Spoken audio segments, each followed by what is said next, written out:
Sala de guerra, hoy es 1 de septiembre. Fue el día del último informe del presidente Andrés Manuel López Obrador. Comienza su retirada de la silla presidencial y de un gobierno que ya pasó a la historia por haber sido el primero de izquierda en la historia de México y el que le diera paso a la primera mujer presidenta con A en nuestro país. Pero ¿qué tan ordenado le van a dejar el palacio? ¿Qué tan llano deja el camino López Obrador a Claudia Sheinbaum en materia de economía, de seguridad, de justicia, de derechos humanos y sobre todo de relaciones internacionales, por solo mencionar una parte de la agenda? Haremos un balance del sexenio del presidente López Obrador con los analistas Paulina Amos Urrutia, Claudio Flores y Rafael Morales. Además, voy a tener una charla con Beatriz Paredes sobre su vida en la política y el papel que jugó en la pasada legislatura. Yo soy Mónica Garza. Comenzamos. ¿Qué tal? Muy buenas noches. Esto es Sala de Guerra. Las marchas para soportar el apoyo de todos. Se movieron los números. El marketing político. La intención de voto se ha mantenido estática. Sin duda, la relación de México con nuestros principales socios comerciales, Estados Unidos y Canadá, se puso en peligro esta semana luego de que el presidente Andrés Manuel López Obrador declarara una pausa en la relación con las embajadas de ambos países, porque criticaron y señalaron los peligros a la democracia mexicana con la propuesta reforma judicial. Es buena, pero está en pausa. ¿Desde cuándo, presidente? Desde que declaró eso. La semana pasada. Sí. Pausar significa que ya no puede venir. Pausar significa que vamos a darnos nuestro tiempo. Por su parte, el embajador de Canadá señaló que de momento no va a emitir postura al respecto de lo que dijo el presidente López Obrador, mientras que el embajador Ken Salazar publicó un comunicado señalando que su país respeta la soberanía de México, pero reiteró la preocupación que tienen los Estados Unidos por la elección de jueces en caso de ser aprobada esta reforma en México. Y cambiando de tema, esta semana la presidenta electa Claudia Sheinbaum nombró a Víctor Rodríguez Padilla como próximo director de Petróleos Mexicanos. Era uno de los nombramientos más esperados. Este funcionario es de entrada experto en energía, es un académico del posgrado de Ingeniería de la UNAM, miembro del Sistema Nacional de Investigadores y es muy cercano a la presidenta electa desde hace ya varios años, sobre todo en su vida académica. Pemex no es una empresa muerta, ni está tan mal como piensa, ¿no? Los medios le exageran un poco o mucho. A ver, hay efectivamente una situación financiera, ¿no? La estamos atendiendo, la situación financiera. También hay una situación, esta la estamos atendiendo de manera muy coordinada con la Secretaría de Hacienda y efectivamente nos estamos ocupando de eso. Y ahora nos vamos a los estados. ¿Qué es lo que está ocurriendo en el municipio de frontera Comalapa, Chiapas, donde el crimen organizado ya controla el territorio?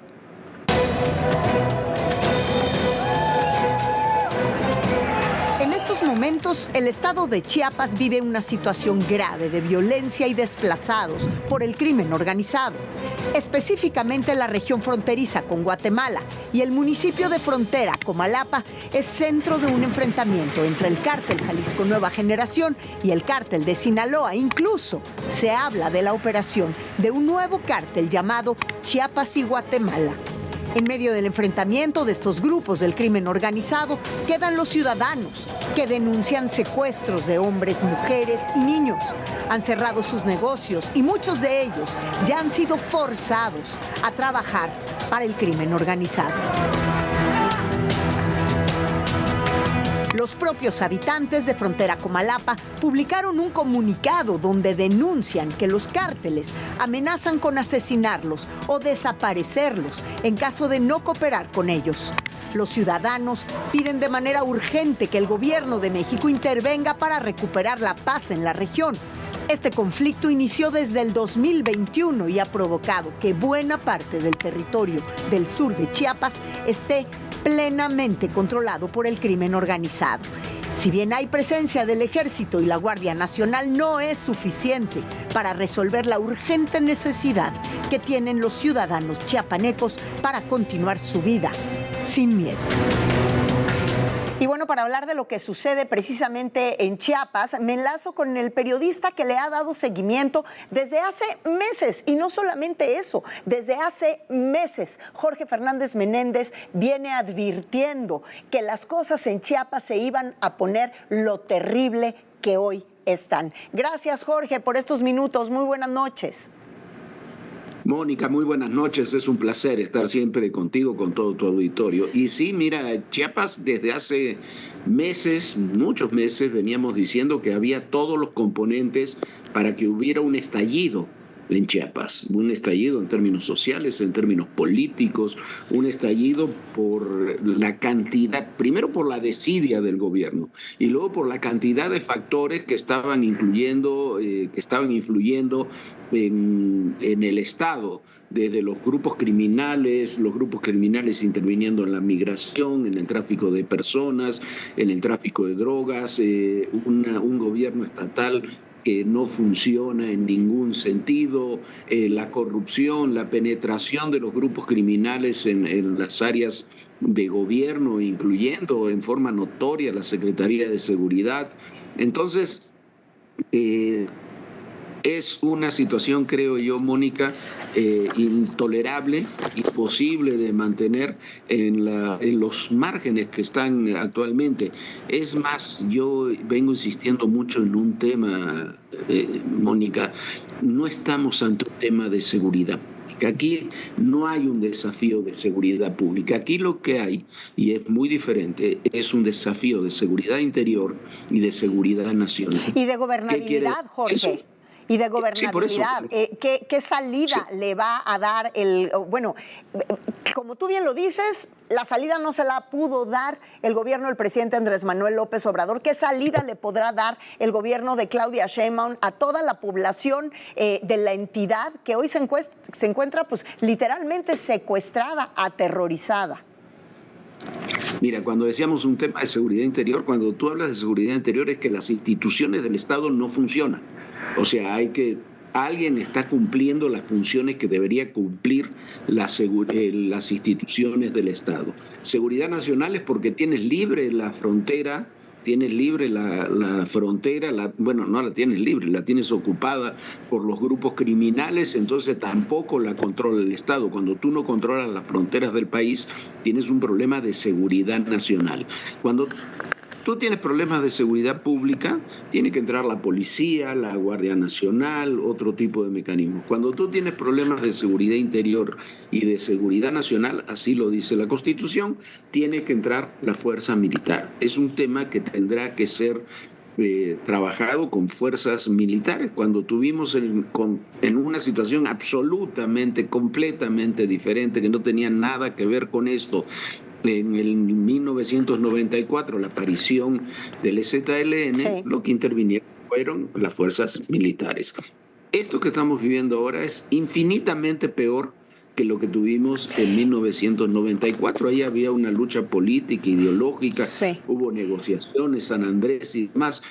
Ahora no se puede hacer eso. No se puede hacer, Claudia Sheinbaum, nada si no decide actuar con las fuerzas del gobierno del Estado. Y el gobierno del Estado todavía le faltan muchos meses para irse a Rutilio. Hasta diciembre es el cambio de gobernador allá en Chiapas. Es demasiado tiempo cuando una población se encuentra en las condiciones en las que se encuentra el pueblo chiapaneco. Tú siempre has tenido pues muy buenas fuentes y una comunicación muy cercana con el ejército, Jorge. ¿Tienes conocimiento de si ya se ha estado estudiando o si van a entrar ya con una estrategia para contener esta situación? Lo que yo sé yo creo que eso depende 100% de quién quede al frente de la Secretaría de la Defensa Nacional y qué instrucciones, porque así se maneja el ejército, le da la presidenta, la futura presidenta. Que tienen el tema diagnosticado, que lo tienen estudiado, que saben perfectamente qué es lo que hay que hacer y qué es lo que hay que dejar de hacer, me parece que lo tienen muy claro. Es más, te podría decir que me consta, yo he estado en esas zonas, he estado con gente del Ejército, de la Guardia Nacional en esas zonas, y saben qué es lo que hay que hacer, pero bueno, hay que enmarcarlo eso en una estrategia que te permita hacerlo y que te dé el respaldo político para hacerlo. El ejército en todos esos más, claro. Lo mismo la Marina, no se mandan solos para claro. Claro. Pues Jorge, te agradezco mucho tu análisis, tu diagnóstico y bueno, pues vamos a seguir analizando. Espero que la próxima vez ya puedas estar con nosotros aquí en la mesa de Sala de Guerra. Muchas gracias, el periodista Jorge Fernández Menéndez. Y regresando a lo más relevante de la semana, el Tribunal Electoral del Poder Judicial de la Federación avaló el reparto de legisladores plurinominales en la Cámara de Diputados y el Senado, confirmando la sobrerepresentación de Morena en ambas cámaras y rechazó las impugnaciones contra Lili Téllez y Ricardo Anaya. Y para hablar de estos temas, precisamente le doy la bienvenida al ex consejero electoral Marco Baños. ¿Cómo estás, Marco? Muy buenas noches. Buenas noches, Mónica. Qué gusto saludarte. Igualmente, pues para que nos expliques un poquito cómo debemos entender en esta ocasión, en el escenario político que está viviendo México y que le entrega el presidente Andrés Manuel López Obrador a la próxima presidenta Claudia Sheinbaum, lo que podemos vivir a partir de esta sobrerepresentación y ¿por qué el INE en ese sentido actuó como actuó? Mira, yo creo que el entorno de esta elección no lo habíamos vivido nunca. Es ciertamente una concentración impresionante del voto en favor de Morena, de la candidata Claudia Sheinbaum, de las candidaturas en general que presentó la coalición de Morena, el PT y el Verde. Esa parte está ahí. Yo creo que los votos por Claudia fueron legítimos, eso nadie lo discute. Sin embargo, hay una serie de cuestiones en las cuales el tribunal y el INE fueron extremadamente complacientes. Y no quisiera usar expresión INE y tribunal, sino mayorías de INE o mayorías del tribunal. ¿Qué son las cosas que, por ejemplo, y rapidísimo, en la resolución de las impugnaciones del tribunal en contra de esta elección, que quedaron vivas y que prácticamente la mayoría del tribunal las borró, ayudando a la narrativa oficial de López Obrador? No hubo problemas con las mañaneras, eso dicen ellos, que no hubo incidencia en el resultado de la elección. No hubo problemas con el crimen organizado porque fueron actividades que solamente impactaron el ámbito municipal. No hubo uso de recursos públicos en las campañas de Morena, ni tampoco un uso electoral de los programas sociales. Las tres cosas que acabas de mencionar que saltaron a la vista de todos. Todo el mundo las vio. Momento. Todo el mundo las vio. Hay una expresión terrible de Yanina Otalora, que al final ha sido la voz más congruente, más sensata, más respetable de la composición del tribunal, y donde ella dice que ya nos habíamos despertado muchas veces con una noticia de que había una nueva candidatura que se agregaba a la lista de las personas asesinadas. Y entonces ella se pregunta, ¿el crimen organizado es un actor o es un actor que apoya de alguna manera a otras, a una fuerza política en lo particular? Esa parte a mí me pareció impresionante, como también fue verdaderamente terrible el silencio de Felipe de la Mata, que al inicio del proceso dijo que el crimen había estado y que estaría en estas elecciones, y luego no dijo nada. Tiene un discurso muy extraño, tú lo recordarás en la entrega de la constancia, bueno, más bien en la aprobación de la constancia de presidenta electa de Claudia Sheinbaum, esa parte. Luego después tienes al INE enfrentado sobre el tema de cómo asignar las curules de representación proporcional. Y entonces el INE dice, así se ha hecho siempre y así lo voy a hacer y no se meten problemas. Pero así no ha sido siempre, tú lo sabes, porque, ¿o sí? No, bueno, a ver, desde 1996 es una regla viva. ¿Cuál es el único cambio que se dio? Es un cambio en 2007, cuando los emblemas de los partidos políticos que entre 1996 y la elección del 2006 habían aparecido en un solo cuadrito. Antes, en ese rango de 96 a 2006, tú votabas por una coalición, pero tenían un solo cuadrito, no aparecía 3 o 4 veces el nombre de la candidatura. En 2007 se dice, no, separen los emblemas y que aparezcan individuales. ¿Fue una boleta tramposa? ¿Fue una boleta que se prestó a la fácil confusión y por ende ciertos resultados? Yo digo que sí, porque si tú tienes varias veces el nombre de una persona, pues es como muy fácil que la gente pues agarre y vote votan en automático por el partido mayoritario casi siempre. Pero ahora hubo un fenómeno muy raro, muy cuidado en la estrategia de campaña de Morena, el PT y el Verde, porque si tú te das cuenta, hay situaciones que son verdaderamente extrañas. Ayer vimos cómo el Partido Verde Ecologista, una hora después de que el tribunal convalida la asignación de las pluris, sale y anuncia que 15 de sus diputaciones se pasan a la bancada de Morena. ¿Para qué? Para darle a Morena 251 curules. ¿Qué significa eso? Que van a poder controlar la Junta de Coordinación Política porque tienen mayoría absoluta durante estos 3 años. Entonces, eso convalida lo que nosotros venimos diciendo en los hechos. El INE debió de haber considerado el entorno, debió de haber considerado que hay una interpretación más amplia posible para la Constitución, sin embargo no lo hizo. El ejemplo concreto de que se podía está en el ejercicio que hizo Claudia Zavala, que fue apoyado por otras 3 consejerías, y está en el discurso de Janine Otalora, que también dice, a ver, la aplicación como la hemos hecho es una aplicación que no es integral de la Constitución, por un lado, que no considera el entorno y que está generando como en automático mayorías que son de cierta manera artificiosas. Ya para terminar, ¿el INE operó en función o en favor del poder? En mi opinión, tuvo una actitud complaciente que favoreció al poder.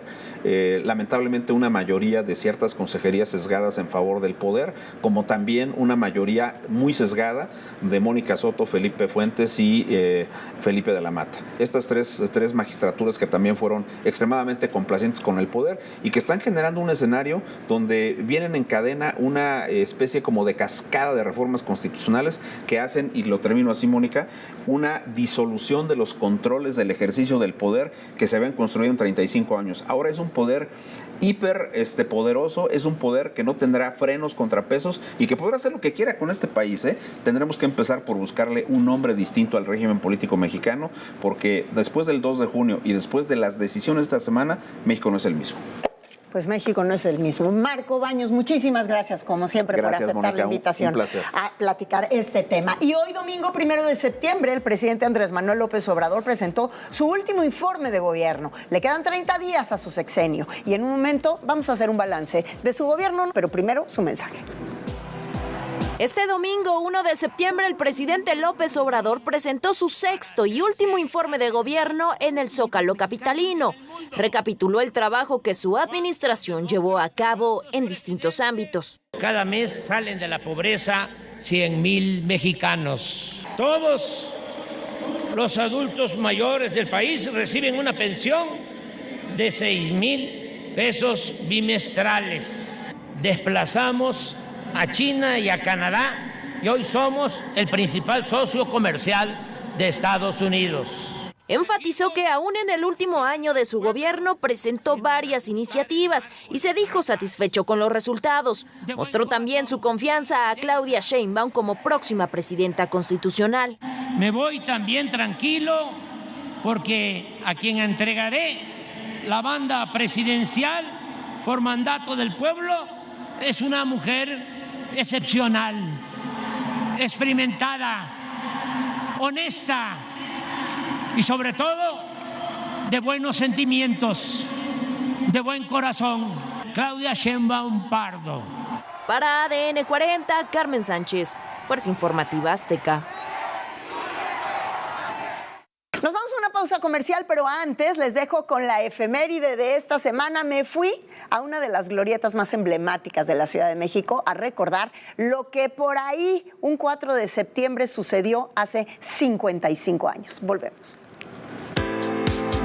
Bueno, pues el día de hoy yo me encuentro en la explanada de la Glorieta de los Insurgentes, en una de las entradas del Metro Insurgentes, y aquí me voy a encontrar en esta ocasión con el historiador Alejandro Rosas, porque la efeméride histórica que nos ocupa, Alex, es la que tiene que ver con la inauguración de la línea 1 del metro. Claro, Mónica, y además padrísimo porque, a ver, este es un lugar que está cumpliendo 55 años, 4 de septiembre, es el día en que el presidente entonces, Gustavo Díaz Ordaz, se viene después de 2 años de construcción, rapidísimo, 2 años y un par de meses. Sí. La primera piedra del metro se puso en donde hoy es el Metro Valderas. Ok. El 19 de junio de 1867, yo no sé si tenía que ver algo con el centenario del fusilamiento de Maximiliano, coincide la fecha. ¿Qué tal? El triunfo de la República, desde luego.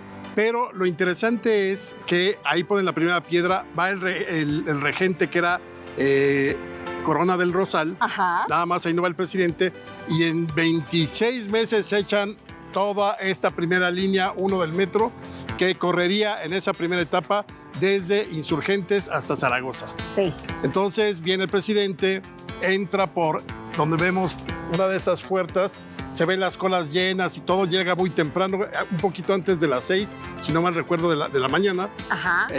Corta el hilo, todo, pero además dice, a ver, quiero ver los controles, cómo se ve, y él decide también manejarlo. Entonces, por ahí, en un momento dado, hay imágenes donde él está pues, manejando los controles de la primera línea, ¿no? Curiosamente, el boleto costaba $1.20 si lo comprabas individual. ¿Qué tal? Y en paquetitos de 5 te costaba $1. Entonces, ahí había ya un ahorro, estaba subsidiado. Y cuentan, entre las cosas que se cuentan de la creación del metro, a mí una que me gusta mucho es la de que uno, no sé si el último, no fue el último marido de María Félix. Uno de los maridos de María Félix, Alex Berger. Exactamente, Sí. este famoso empresario, millonario, multimillonario, francés. Judío. Ajá. Ya en esos últimos 18 años que estuvieron juntos, fue bastante tiempo para María Félix, le dice, oye, pues te voy a poner el metro en la ciudad.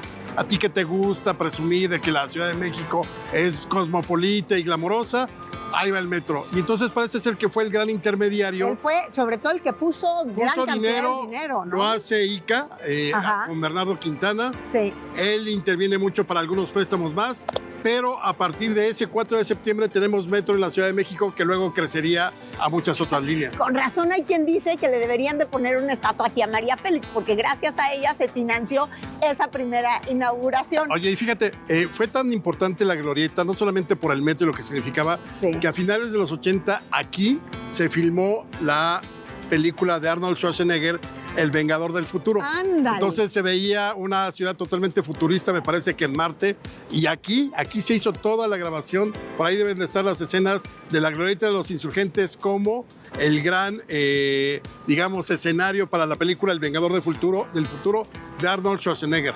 Muy bien, pues lo que pasa es que ahorita que Juanito hizo un recorrido por la explanada de Insurgentes, de la glorieta Insurgentes, lo que pasa es que se encuentra en remodelación porque están pues restaurando toda la línea 1 del metro que próximamente va a ser inaugurada. Por lo pronto celebramos 55 años de su inauguración. Así que se oigan las mañanitas y traigamos el pastel. 55 años de nuestra primera línea del metro en funcionamiento desde 1969. Gracias, Alex. A ti, querida. Continuamos en Sala de Guerra. ¿Qué tal? Muy buenas noches. Esto es Sala de Guerra. Las 9 marchas para soportar el apoyo del PSOE. Se movieron los números. El marketing político. La intención de voto se ha mantenido estática.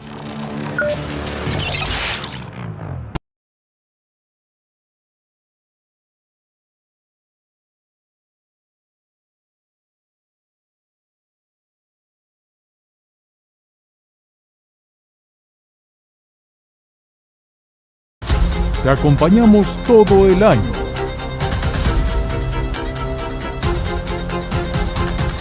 Mantente bien informado a lo largo del día.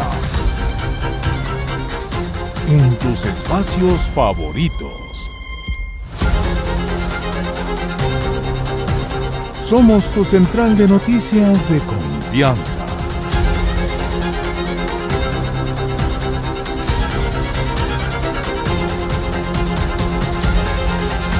Que te comparte todo lo que sucede en tiempo real.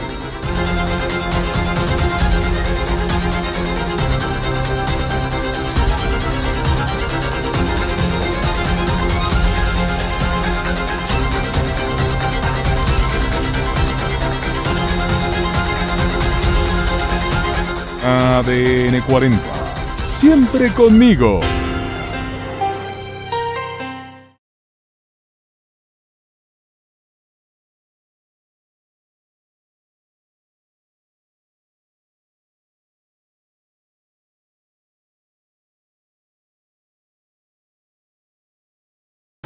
Te acompañamos todo el año.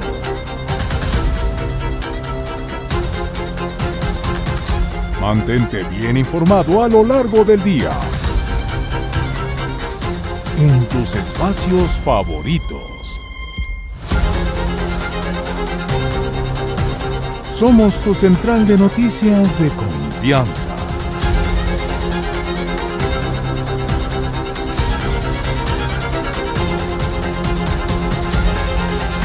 Que te comparte todo lo que sucede en tiempo real.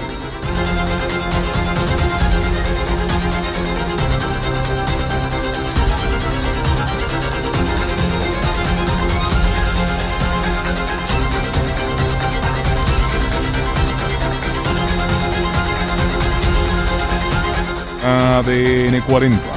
Siempre conmigo.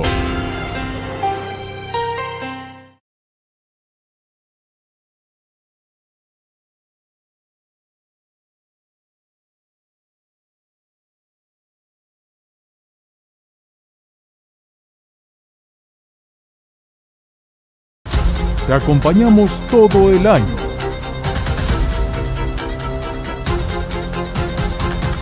Mantente bien informado a lo largo del día. En tus espacios favoritos. Buenas noches. Esto es Sala de Guerra. El marca para soportar el apoyo del PRI. Se movieron los números. El marketing político. La intención de voto se ha mantenido estática.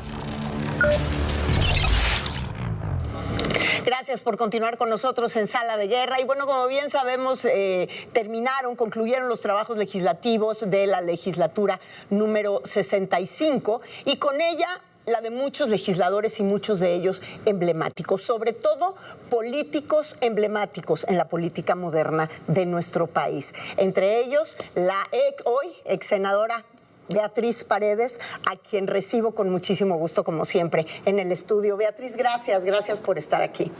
Mónica, pues para mí es un gusto, sabes lo que te aprecio, lo que te quiero, lo que he querido a tu familia. Así es que es muy simbólico para mí, ahora prácticamente en mi primer día de ex senadora de la República, estar dialogando contigo. Y hablando de simbolismos, simbólico el discurso, el último discurso que diste en tribuna en el Senado, pero te referiste de manera que genera preocupación sobre lo que pusiste sobre la mesa de lo que le puede esperar a México, haciendo un llamado además tú a los nuevos legisladores a no trastocar la democracia del país. Pues fíjate que tuve oportunidad, como lo dije en ese discurso, que fue el de cierre de la legislatura en la comisión permanente, de hablar a nombre de los grupos parlamentarios del PRI. Los compañeros diputados me dieron también esa distinción y mis colegas senadores, y señalé que yo había tenido el privilegio de formar parte de la primera legislatura de la reforma política, de la 51, la reforma política que se hizo en el régimen de José López Portillo, impulsada por el licenciado Reyes Heroles, y que había convivido con grandes demócratas de la izquierda, con grandes demócratas del Partido Acción Nacional también y de nuestra propia organización, y que estaba preocupada porque lo que observaba en México tenía atisbos de autoritarismo, y que los exhortaba a que fueran fieles a esta tradición de lucha democrática que se reflejó en esa 51 legislatura, y que los exhortaba a que fueran respetuosos de esa trayectoria y que no se cancelara la evolución democrática en el país. Desde tu óptica, ¿qué México va a tomar Claudia Sheinbaum? Mira, yo le deseo a la presidenta Sheinbaum que le vaya bien. Y no por la consabida frase de que si le va bien a ella, le va bien a México. Yo quiero que le vaya bien a México, pero le deseo que le vaya bien porque tiene una gran responsabilidad histórica como la primera mujer presidenta en nuestro país.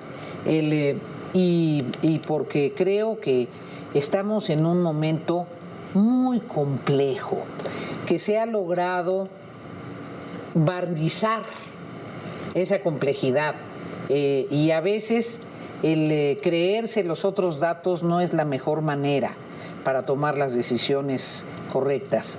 Me parece que tenemos una crisis de inseguridad, una fuerte crisis de inseguridad. La temática de seguridad pública es muy seria.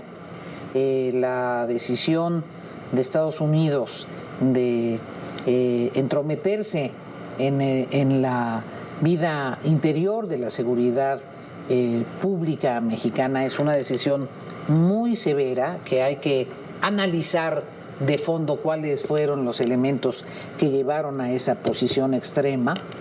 Creo que hay zonas de nuestro país, territorios completos que ya en donde no prevalece el Estado de Derecho. Yo pondría eso en el primer punto. ¿Ese es el mayor riesgo que tú ves para la democracia en este país? No. ¿Cuál es? Ese es que se están tomando decisiones para debilitar la República Federal con división de poderes. Y veo que en algunos casos hay cierta presión a la libertad de expresión. Me parece que es esencial respetar las amplísimas avenidas de la libertad de expresión, respetar la diversidad de opiniones. La crítica siempre sirve. Eso. Y cuestionar. No se puede lastimar a un periodismo porque investigue y cuestione. La crítica es siempre nuestra sirve. chamba. ¿No? Pero además enriquece, pone los puntos sobre las IES, le permite a la autoridad darse cuenta de donde otros quisieron ocultarle las cosas. Entonces, es necesaria en los países democráticos una prensa libre, periodistas respetados y cuidados. No puede ser que el periodismo en México se haya vuelto una profesión de altísimo riesgo. Entonces, creo que es el fallo del INE en torno a la sobrerepresentación, perdóname, es una mancha en la trayectoria de esa institución y de esos consejeros que difícilmente se van a quitar en su biografía. Es la primera vez en la historia de México, tú has pasado por muchas legislaturas, por muchos congresos y por muchos Méxicos. Comenzaste a los 21 años, muy jovencita. Has visto pasar de todo y has estado además acompañada de grandes políticos en todas las trincheras, en todos los partidos. Como don Meme Garza González. En todos los partidos. Pero es la primera vez que hay una sobrerepresentación. El PRI la tuvo. Si se pudiera identificar de esa manera. No es comparable. A ver. No es comparable. En primer lugar, porque en este caso hay una clara violación a la Constitución. El argumento falaz de que es un artículo que pusieron en las anteriores legislaturas donde gobernaban los del PRI, los del PAN, no es comparable porque en ese caso la sobrerepresentación, con la que por cierto yo siempre estuve en contra, incluso cuando planteó en mi corriente política, yo no coincidí. La sobrerepresentación se aplicaba a un partido político. Aquí la gran discusión es por qué si compitieron como coalición, si se registraron como coalición, si registraron a los candidatos como coalición, exigieron después que la sobrerepresentación se le diera a cada partido político. Esa es la distorsión, esa es la ilegalidad. Si hubiesen tenido el 8% a la coalición, no habría debate jurídico y se hubiera aplicado el espíritu de la ley de ese artículo que se estableció, pero no, hubo esta distorsión. ¿Cómo ves hoy a tu partido, Beatriz? ¿Qué futuro le ves al PRI? ¿Qué ofrece el PRI? Yo creo que el PRI está pasando por un momento muy delicado, como están pasando otros partidos políticos. Yo creo que este es un momento de gran necesidad de redefinición. ¿Lo desconoces? No sería ético, mi querida Mónica. No se vale lavarse las manos simplemente porque no te gusten las cosas o no te traten bien. No, yo creo que hay necesidad de una enorme transformación. Me parece que los apetitos personales le han hecho mucho daño a las instituciones políticas, dentro de ellas a los partidos, pero sí creo en el caso específico del PRI que tendrá que reencontrar su lugar en el espacio. ¿Qué hay en tu apetito personal políticamente hablando el día de hoy? Un enorme deseo de que a México le vaya bien. Pero ¿y a Beatriz? ¿Qué viene para Beatriz? Una etapa de recuperar mi perfil literario, mi perfil musical, una etapa de seguir participando políticamente desde la trinchera del análisis, de la observación. No tengo interés en una participación partidista en esta etapa de mi vida. ¿Te vas a retirar? No, pero la política no solo se hace en los partidos, Mónica. La política se hace todos los días. La política se hace opinando, reflexionando, aconsejando, o desde la luchando. academia, Beatriz. Estás en la academia el día de hoy. Y desde luego. Pero yo he dado clases muchos años de mi vida, Mónica. Seguiré con ese perfil y voy a escribir. Siempre he querido hacer literatura, voy a hacer literatura, no solo ensayo político. Entonces, en esas ando. ¿Qué sabor de boca te deja a ti y desde tu análisis la figura que hoy ha dado su último informe del presidente Andrés Manuel López Obrador? Tú lo conociste como priista y luego viste todo su desarrollo hasta llegar al día de hoy en el México en el que nos encontramos. Tengo una opinión muy paradójica. Yo misma creo que requiero, y me parece que los mexicanos requerimos el paso del tiempo para decantar nuestra opinión definitiva. Creo que el presidente prefirió su papel de líder social que de presidente. Él mismo se gusta más como dirigente político de un movimiento, como él mismo dice, que como presidente de todos los mexicanos. Y eso tiene sentido desde una perspectiva, pero desde otra perspectiva me parece que pudo haber debilitado las instituciones de nuestro país. Pudo haber logrado que se avanzara en reivindicaciones sociales importantes, aunque a mí me hubiera gustado y creo que todavía es necesario plantearlo, que a las transferencias directas de recursos se les acompañe con una estrategia de proyectos productivos, porque yo pienso que la manera verdadera de respaldar la transformación social es el empleo suficiente en cantidad y suficientemente remunerado. Hay algunos de sus proyectos estratégicos que me parecen muy importantes, como el transísmico, por ejemplo. Hay algunos otros que los pongo en tela de dudas en cuanto a su funcionalidad, como la refinería de Dos Bocas, en fin. Y creo que no tenía mucho gusto por la administración pública rigurosa, que por eso cerró tanto en las posibilidades de la transparencia. No me gusta lo que se avanzó en transferirle cosas a la defensa. Entonces tengo un balance muy, muy contradictorio. Dentro de las cosas que dijiste en tu último discurso en el Senado, hablaste de una manera de regresar a un pasado del PRI como partido hegemónico, que a lo mejor fue un error, fue una parte en la que pudieron haberse equivocado. ¿El partido de Morena el día de hoy es como un viejo PRI, Beatriz? No, mi querida Mónica, yo misma en un primer análisis acuñé una frase y yo misma generé esta percepción de que el partido de Morena se podía pretender parecer al PRI de la etapa del PRI hegemónico 50, 70, no. Eso creí. Incluso generé la frase de que le salió el pequeño priista que todos llevamos dentro. No, yo me equivoqué analíticamente. El PRI era un partido forjador de instituciones.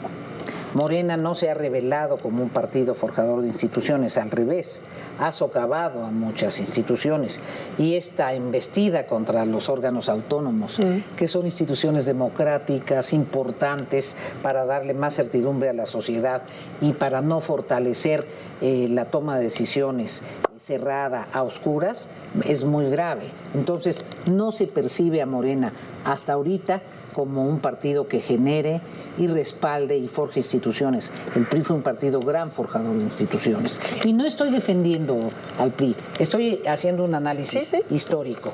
Y segundo, el PRI tenía conciencia de que era necesario gobernar a toda la población y convocar a toda la población, que no toda la población era priista. Yo no veo ese espíritu de convocatoria amplia todavía en Morena y me parece indispensable. Me parece que es esencial que sepan que van a gobernar no solo para los que votaron por Morena, sino para todos. Beatriz, muchísimas gracias. Mónica, muchas gracias por esta entrevista, por estos minutos, y te seguiremos desde la academia y desde distintos foros donde estés. Muchísimas gracias, Mónica. Gracias. Cariño siempre. Nos damos un corte comercial y antes los dejo con el último informe del presidente Andrés Manuel López Obrador, pero bajo el lápiz del monero Chavo del Toro.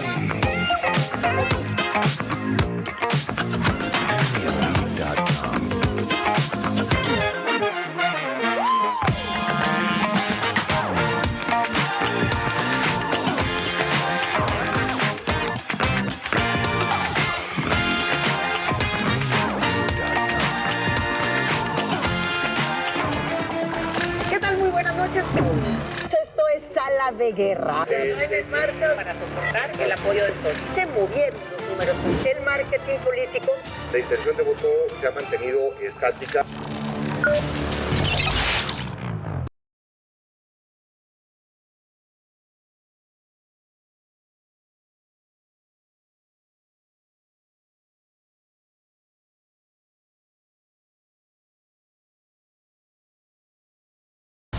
Te acompañamos todo el año.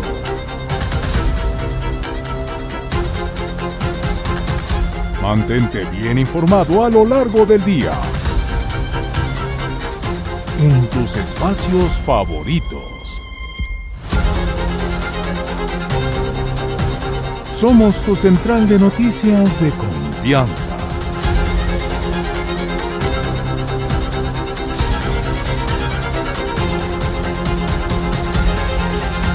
Que te comparte todo lo que sucede en tiempo real.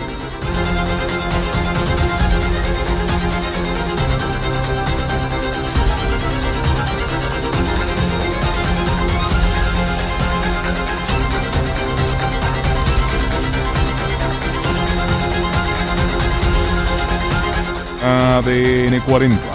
Siempre conmigo.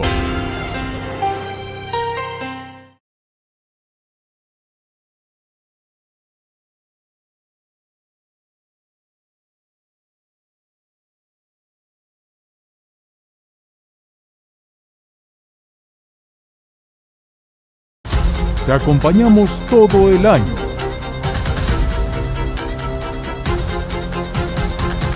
Mantente bien informado a lo largo del día. En tus espacios favoritos. Somos tu central de noticias de confianza.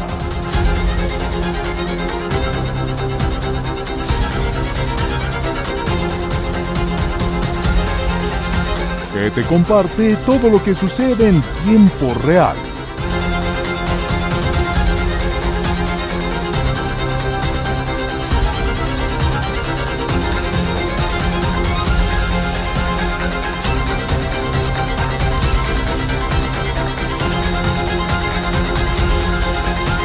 ADN 40. Siempre conmigo.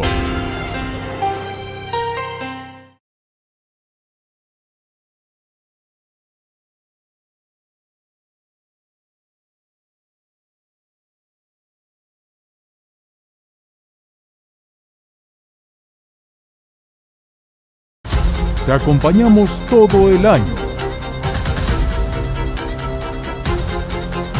Muy buenas noches. Esto es Sala de Guerra. En marcha para soportar el apoyo del todos. Se movieron los números. El marketing político. La intención de voto se ha mantenido estática. Gracias por continuar con nosotros en Sala de Guerra. Y bueno, ya quedan 30 días del sexenio de Andrés Manuel López Obrador y vamos a hacer un balance de su gobierno desde distintos ángulos: imagen y lenguaje, economía y derechos humanos. Le doy la bienvenida a Paulina Amos Urrutia, analista de discurso e imagen. Bienvenida. Muchas gracias. Pau, gracias por estar con nosotros. A Rafael Morales, analista, experto y sobre todo en temas electorales también. Y Claudio Flores, analista político, bienvenido. Y mi compañero Juan Pablo de León. ¿Cómo estás, Juan Pablo? Pues, ¿por dónde empezamos? De saque, ¿qué podríamos decir? ¿Cómo ha sido la comunicación del presidente Andrés Manuel López Obrador, Paulina, que lo ha mantenido además de otras acciones, en altísimos, y así se va, números de popularidad? Sí, creo que no es un trabajo de 6 años, son 18 años Eso sí. visitando 3 veces cada municipio con una narrativa muy bien entendida, y aunque los números, la falta de instituciones, las desgracias en educación y seguridad hablan de una cosa, su narrativa es perfecta, porque sabe a quién le comunica, sabe cómo comunicarlo, tiene voceros, tiene influencers. Esta pirámide de comunicación ha hecho que se permee en un malentendido término que no me gusta, pero que define a lo que dicen el chairo, ¿no? Que es en realidad una persona que cree en la 4T, que entiende perfectamente las palabras talismán, la narrativa, y eso es por lo menos el 40% de la población que entendieron cómo le hablaba el presidente, que tradujeron esta comunicación en una causa y que hoy defienden a capa y espada, desgraciadamente, a un sistema que está acabando con la democracia del país. Y que además nos vamos a tardar mucho en sacar del imaginario colectivo. Yo no creo que el presidente yéndose en un mes se vaya de la mente de los mexicanos y de la propia filosofía de la Cuarta Transformación, menos que de nadie. Pues el presidente, como presidente historiador, aspira a hacer de esto una utopía, como lo vio en su momento con Cárdenas, con la utopía cardenista. Ese era su propósito de fondo. Y la verdad es que se abocó a eso. O sea, él sabía que tenía 6 escasos años para tratar de hacer historia, de acuerdo a como reza su eslogan, ¿no? Pero el asunto de fondo es cómo se traduce ese discurso en lo concreto. Él responde directamente a una base social, y a esa base social le dio programas sociales, le dio transferencias en efectivo, y además reforzó, digamos, algunas otras medidas que no se avisoraban, digamos, en el horizonte en los primeros años de la elección. Hemos escuchado en las últimas horas, sobre todo, esto del gabinete en lo oscurito. Sí. Una cosa es el gabinete que existe y otra el que está por abajo mandando. Claudio, ¿estás de acuerdo? Yo creo que es innegable que el presidente López Obrador va a tener peso en el gobierno de Claudia Sheinbaum. Hay figuras que tienen continuidad, ahí están planteadas, hay otras figuras que cambiaron el perfil. Por ejemplo, en ciencia y tecnología cambió claramente el perfil, pero en otras áreas sigue siendo el mismo. Yo creo que lo importante es reconocer en el presidente a alguien que logró sobre todo desintermediar cosas, desintermedió la comunicación, fue el streamer más seguido de América Latina en 2023, de acuerdo con YouTube. Tiene millones de suscriptores a su canal en YouTube para ver su mañanera. Los medios amplificamos, repetimos su discurso, nos marca la agenda. Entonces yo diría que el tema con él es esa desintermediación de la comunicación, ¿no? Porque hay quien cree que la mañanera sí es un ejercicio de rendición de cuentas y de información de cómo se gobierna el país. Y el otro lado es desintermediar los apoyos sociales, eliminar todos los mecanismos que evitaban que una persona que recibe un apoyo social sienta que le debe algo al gobierno, y entonces de hacer evidente que el que recibe el apoyo social le debe algo al presidente. Claro. En política exterior nos queda de ver, ahora que estamos de cara a las elecciones de los Estados Unidos, no es muy conveniente tener en pausa nuestras relaciones con el representante diplomático. En política exterior queda de ver, en economía queda de ver, en salud queda de ver, en seguridad queda de ver. Yo creo que... ¿En qué no?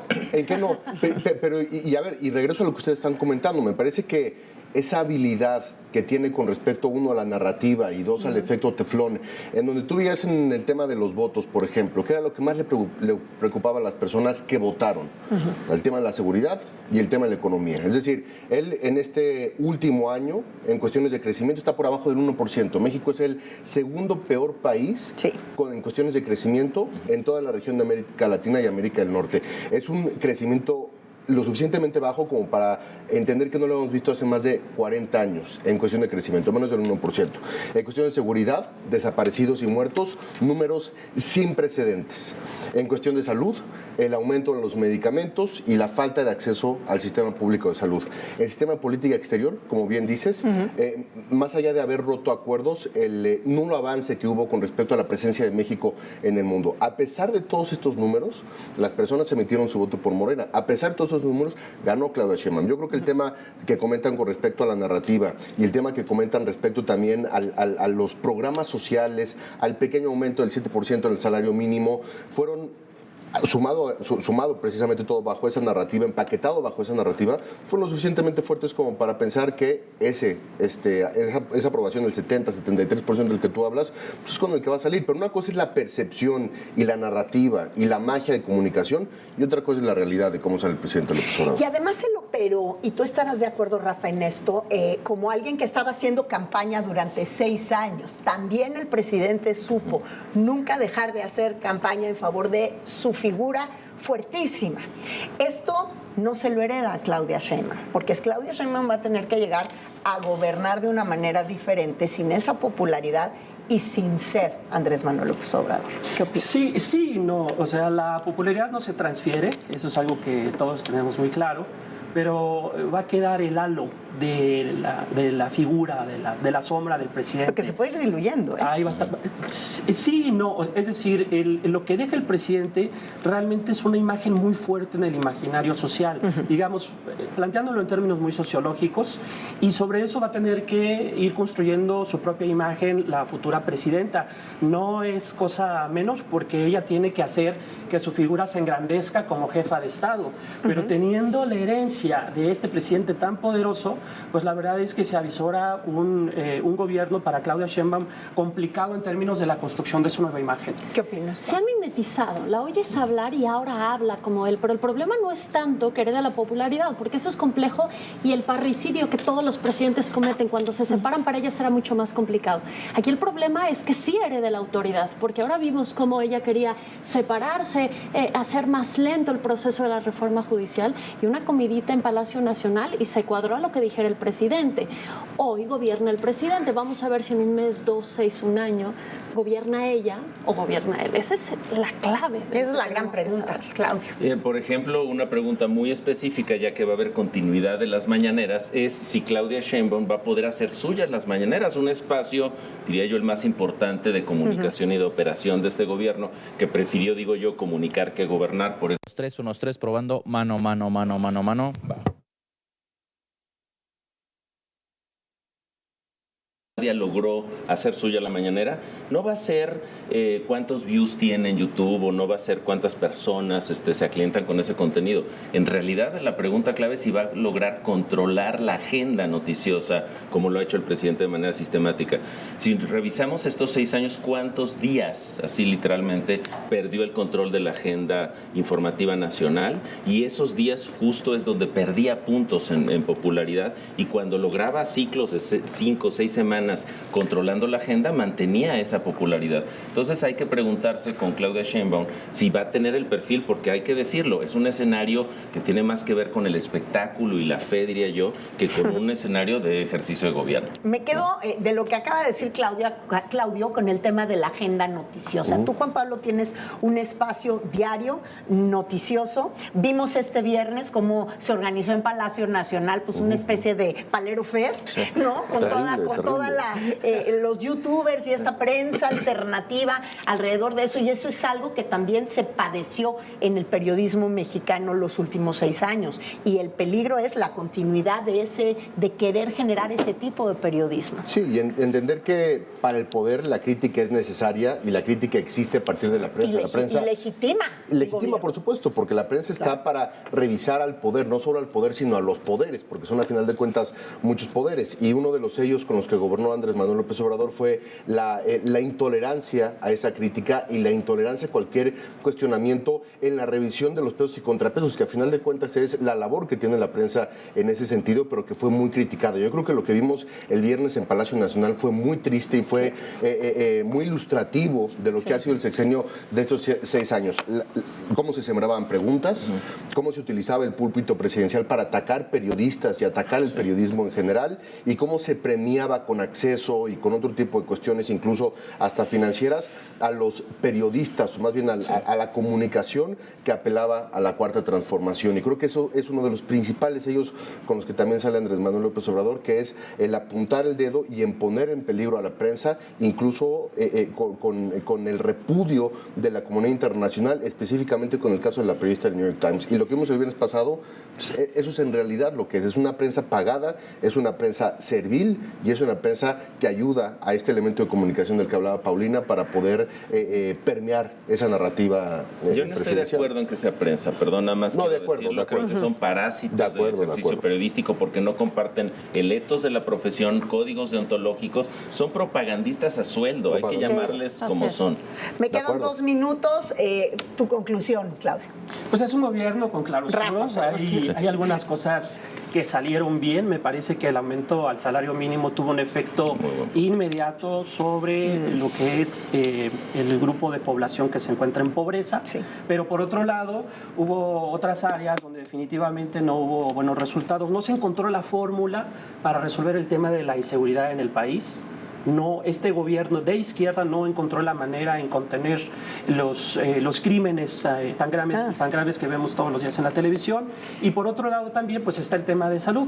Me parece que si la agenda social se mantiene para los próximos años, urge que se recomponga el sistema de salud para poder atacar sobre todo a la gente que se encuentra en pobreza extrema. Me parece que eso es lo que viene, pero este gobierno cierra, por así decirlo, con estos claroscuros, algunas cosas sí y otras cosas desgraciadamente no salieron bien. 30 segundos para cada uno. Para mí todos son oscuros, como Gramsci decía. En política acabó con la democracia, en comunicación generó una narrativa que polariza y en educación tenemos la peor crisis en 20 años. Es una vergüenza cómo deja el país. Claro. Yo diría que la herencia más tóxica que nos deja este sexenio es la polarización. Nos deja un país dividido, confrontado, donde un poco la inversión que hicimos o que hicieron algunas personas para defender a este gobierno, una inversión emocional, como un poco lo que decías, me parece que hace muy difícil desconectarse de eso. Ya me peleé con mi mamá, con mi familia, en una reunión familiar, pues sigo insistiendo en mi López Obradorismo y creo que esa polarización y ese desencuentro no lo habíamos visto en México. De cara a las elecciones de Estados Unidos, esperamos un último zarpazo del gobierno de... Pues a ver, ya queda muy poco tiempo, la verdad es que estará por verse, pero sí yo creo que una presidencia de Donald Trump en ese sentido, más allá de que sea un personaje que no le importen las instituciones y la democracia, sino con el garrote y con las amenazas, pudiera de alguna manera poner en orden lo que está sucediendo en México. El acuerdo comercial se va a revisar entre Estados Unidos, México y Canadá, que eso también es importantísimo, y yo quedaré a la expectativa en ese sentido. Pues a la expectativa quedamos todos. Yo creo que esta mesa deberíamos de repetirla por ahí de noviembre, diciembre, a ver cómo se van moviendo las cosas. Les agradezco muchísimo a todos haber estado esta noche con nosotros, sobre todo a ustedes. Les agradezco siempre acompañarnos. Espero que tengan un gran inicio de semana. Yo soy Mónica Garza, nos vemos el próximo domingo. Muy buenas noches.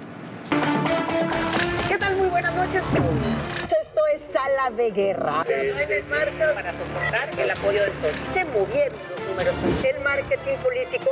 La intención de voto se ha mantenido estática.